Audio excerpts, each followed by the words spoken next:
How to create your own software-as-service business. The notion of software as a service is a very interesting one, and one that is very different from pretty much any business model that has gone before it. The idea is that you are providing a service, whether that's web design or contact management, and that this service is going to be provided automatically by using a piece of software. So instead of building websites for your clients, you are offering a piece of software that can do that for them. The great thing about these businesses is that they can provide services that would be impossible to offer any other way, and they can allow you to take a very backseat approach to running them, generating passive or near-passive income. So how exactly do you create such a business? 1. Come up with the idea. The first thing you need to do is come up with your business. This is easier said than done, of course, but one useful question to ask is whether you can in any way productize a service that you are already providing.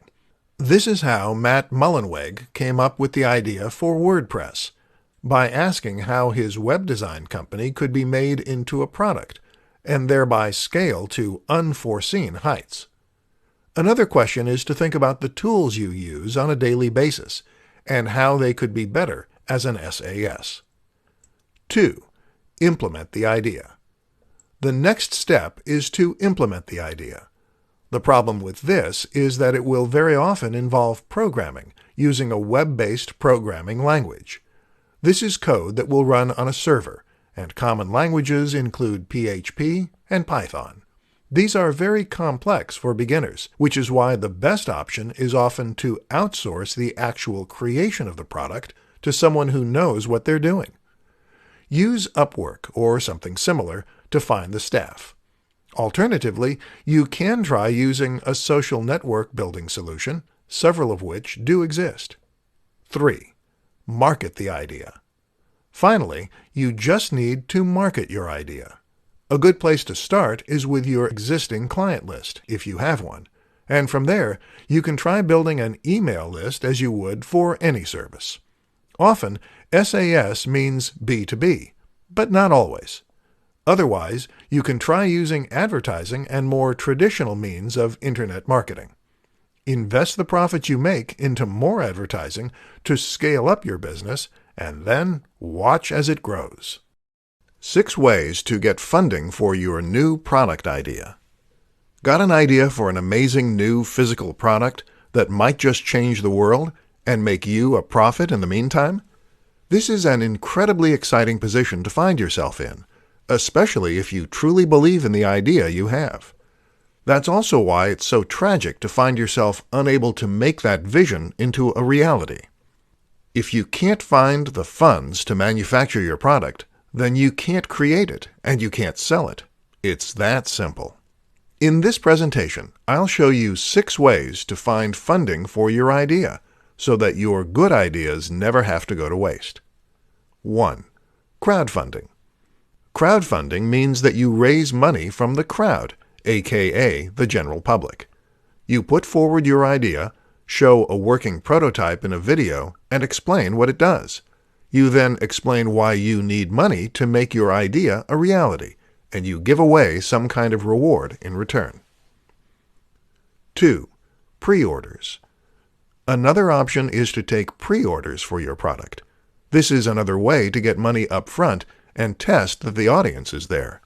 If you don't get enough pre-orders to cover the manufacturing expense, then you simply cancel the pre-orders. 3. PayPal Working Capital. Don't overlook this option from PayPal. PayPal Working Capital is a business loan from the online payment processor that allows you to pay just a single fixed fee, which is usually quite reasonable, and then make repayments out of the money that comes into your PayPal account. While the fees aren't the lowest, it's the ease with which this loan works, the lack of impact on your credit score, and the convenient repayment system that make it a good option for inventors. 4. Credit card loan. A credit card loan isn't the most elegant solution, but it certainly works. Other loans include a bank loan or a loan from the bank of mom and dad. 5. Investors. Finding a loan from an angel investor is arguably the most stressful option for getting funding, but it's also the one that can potentially reap the most rewards, especially if you are also getting the advice and help of those investors to encourage your product to grow at the fastest rate and stand the best chance of succeeding. 6. Bootstrapping. My personal favorite. Bootstrapping means that you sell another product or service in order to raise the money for your bigger and more ambitious venture. Think of this as slowly scaling up your business and your ambition. 3 ways to come up with an idea for a disruptive product. We'd all love to have that big idea that makes us rich. Imagine if you were the person who invented Velcro or Post-it notes. With a simple mechanical solution, you could change your life, while also making life easier for millions of people around the world.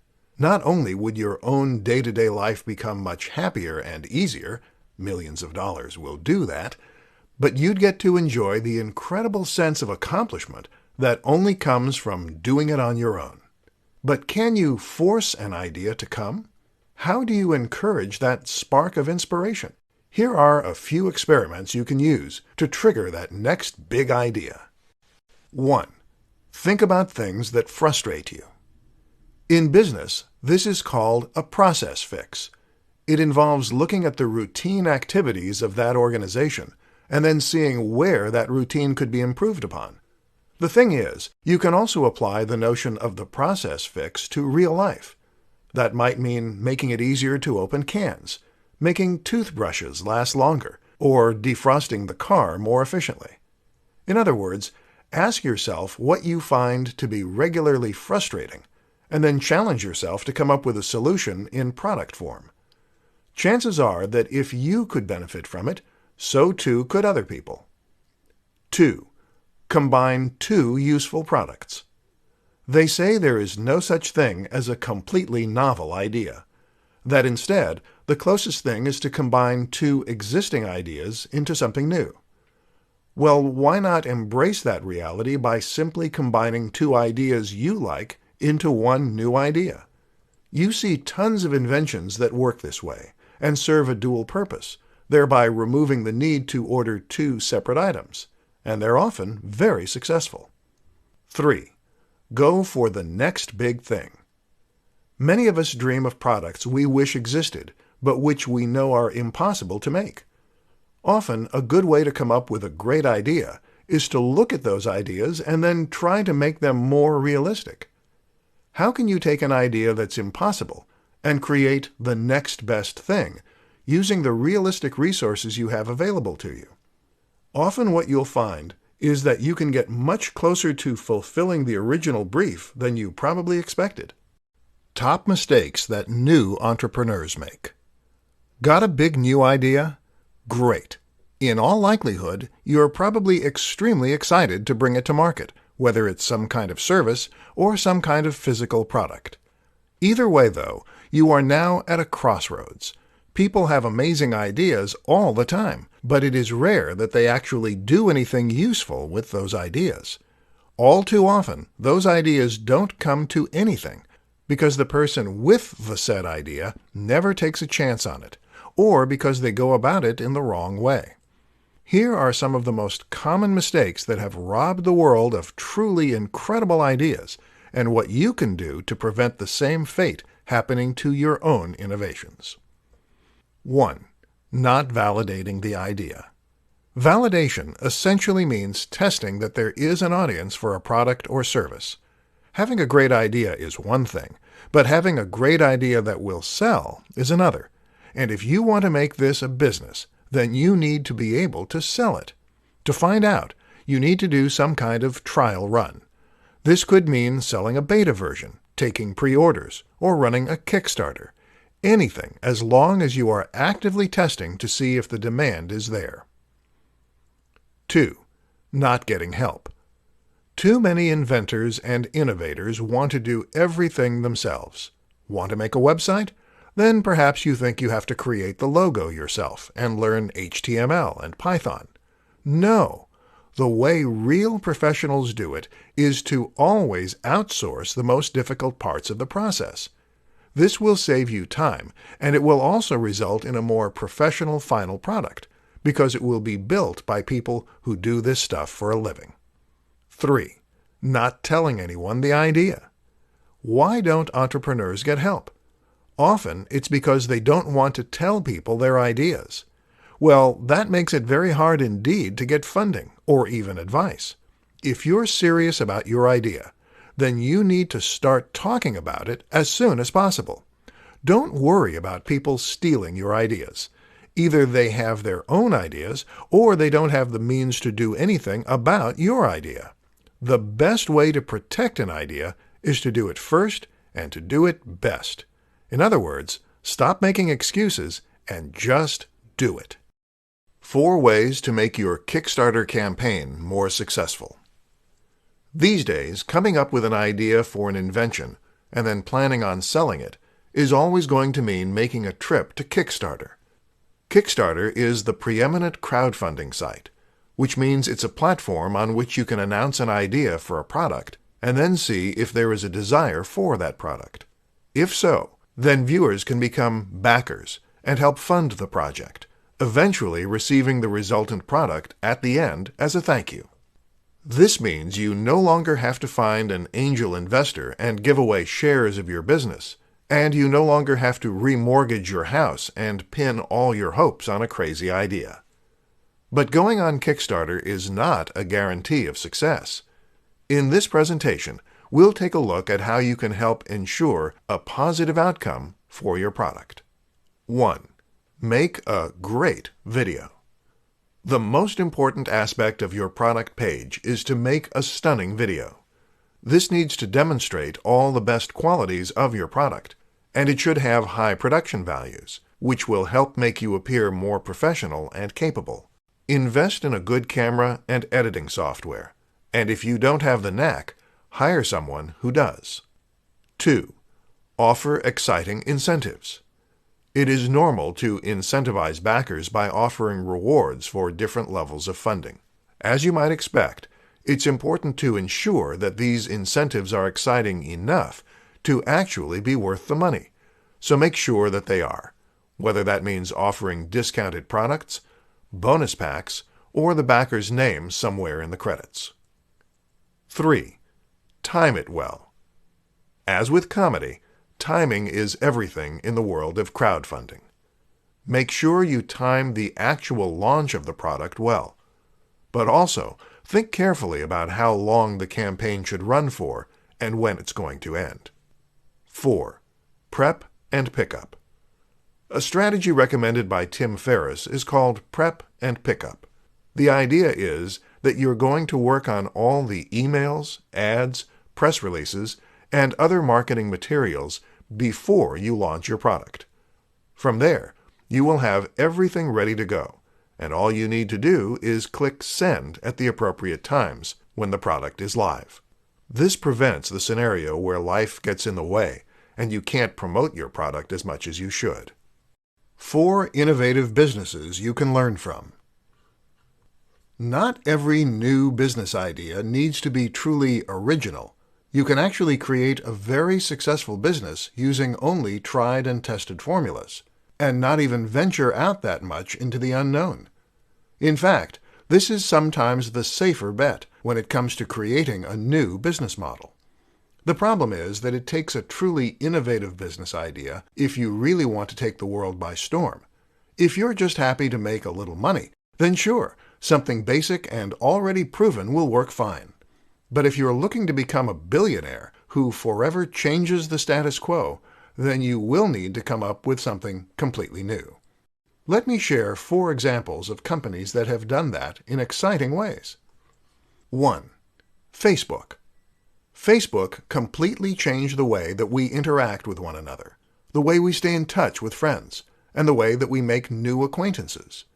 The idea of a social network is not new, of course, but it was the countless smaller ideas that Zuckerberg and the team implemented that really changed things up and ensured that the site was a massive sensation. 2. Uber. Uber is an example of a company that makes use of the sharing economy. This is a taxi service that is run by its users. Rather than pay obscene amounts for a taxi, why not hire someone local who is happy to give you a lift for much less? It's no exaggeration to say that this is making massive waves in multiple industries. 3. AirBnB. AirBnB is another example of a company that makes use of the sharing economy, this time by letting people share their spare rooms and outbuildings as alternatives to hotel rooms. Once again, this is changing industries, the hotel industry, and even the property market. 4. Nintendo. The House of Mario is a company that is constantly innovating, whether it's with motion controls or new gameplay mechanics. The latest innovation, of course, is the Nintendo Switch, which combines the company's portable and home consoles into a single machine.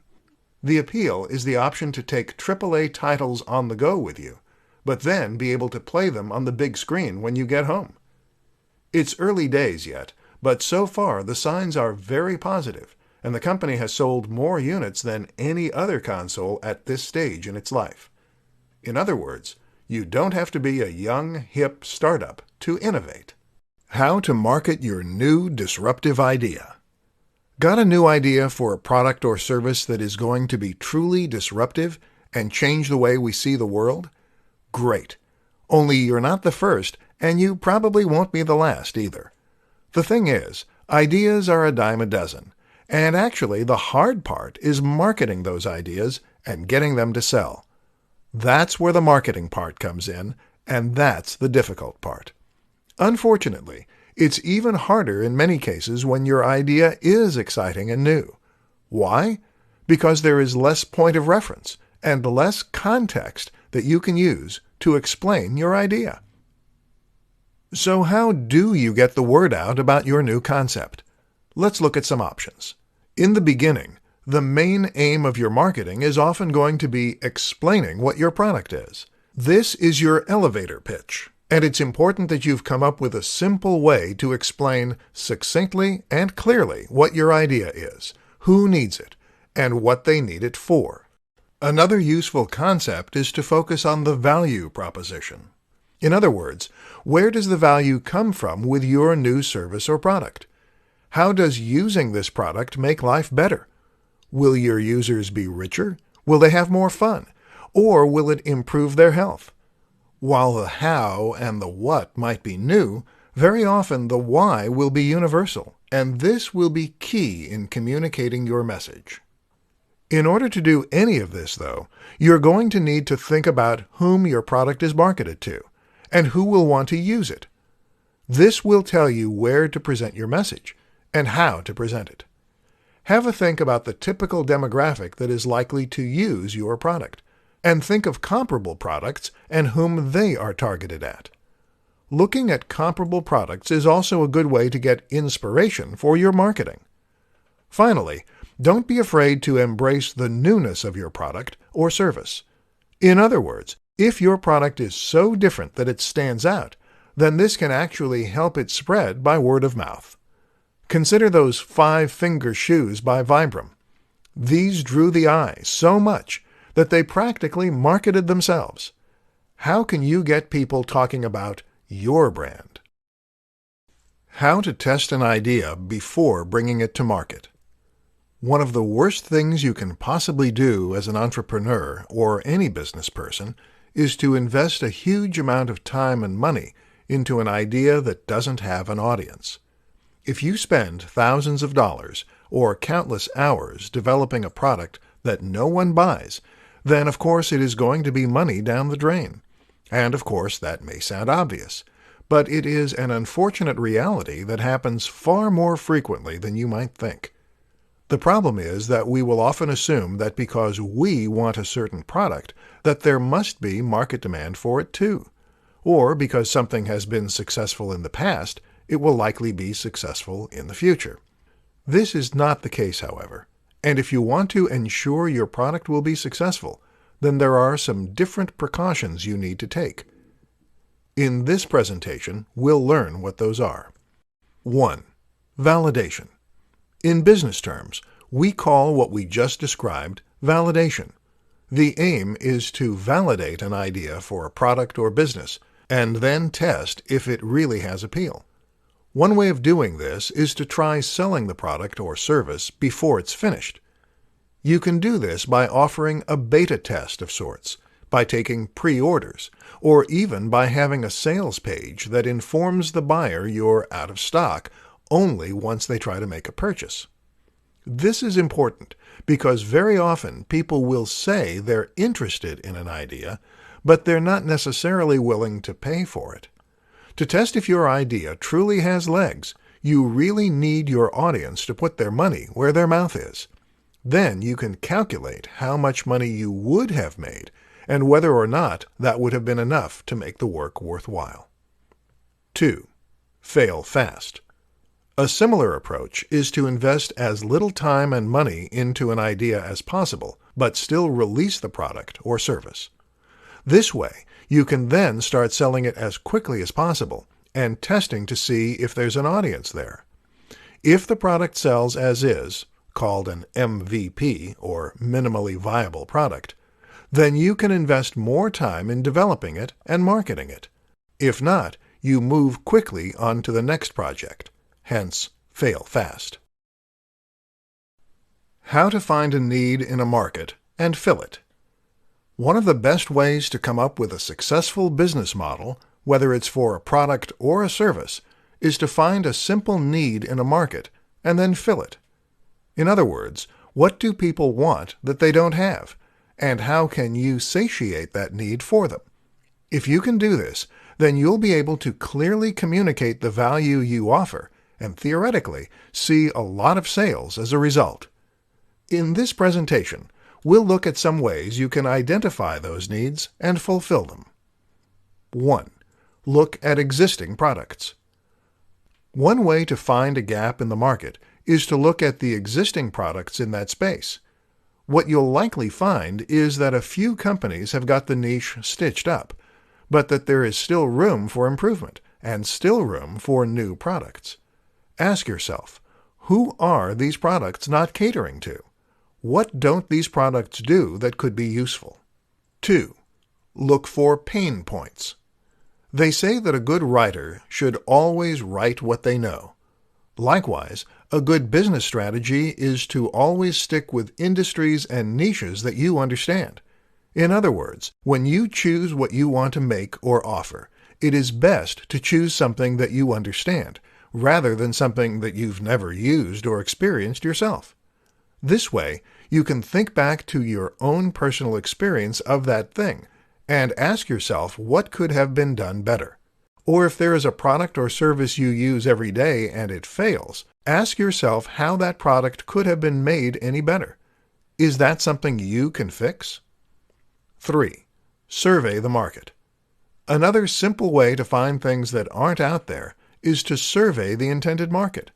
In other words, ask the people you're selling to what they would like to see more of and where they feel their needs aren't being met. 4. Consider smaller cross-sections. Speaking of the market, have a think about who the market includes and whether there is a group within that market which has distinct needs not felt by the rest. Maybe people who work night shifts could benefit from a twist on an existing product, or people with a certain disability. All these strategies can be fantastic ways to find new business opportunities. But remember that what made Steve Jobs so innovative and successful was his ability to anticipate what the market needed before the market knew itself. 5 examples of businesses that take full advantage of the sharing economy.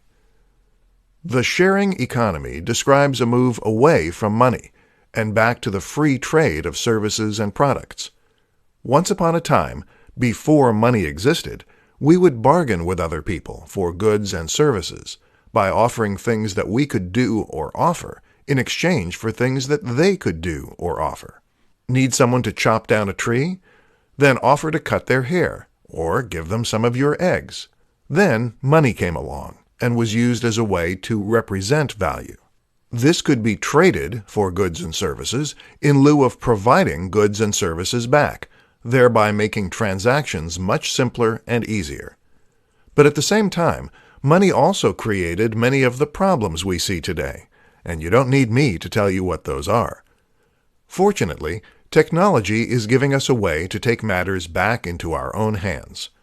Technology is perfect for facilitating transactions that don't need money, and hence we are seeing the free trade of goods and services once again. Businesses take full advantage of this and are among the most innovative and successful on the planet right now. In this presentation, we will consider some examples. 1. Uber. Let's start with one of the most high-profile sharing economy businesses out there. Uber is a company that seeks to remove the need for taxis and public transport by letting anyone offer lifts for a small fee. The result is that the costs are much lower, and rides are always available, and it has taken off to the extent that it is actually threatening the taxi industry. 2. Shpock. Shpock is an app that acts like a yard sale. Got something you don't want? Take a photo and upload it to Shpock to sell it back within your local area. 3. Freecycle. Freecycle takes the idea of Shpock one step further by encouraging its users to give away things that they don't need anymore, but would otherwise have to pay to dispose of. 4. AirBnB. AirBnB is Uber for accommodation, allowing anyone to offer up a room, outbuilding, or attic as a place for people to stay. This is not only changing the face of the hotel industry, but even the property market. 5. Couchsurfer. Couchsurfer is to Airbnb what Freecycle is to Uber, essentially getting people to offer accommodation for free. By letting people crash on your couch, you win goodwill to crash on the couches of other people, and thereby get a free place to stay wherever you are in the world.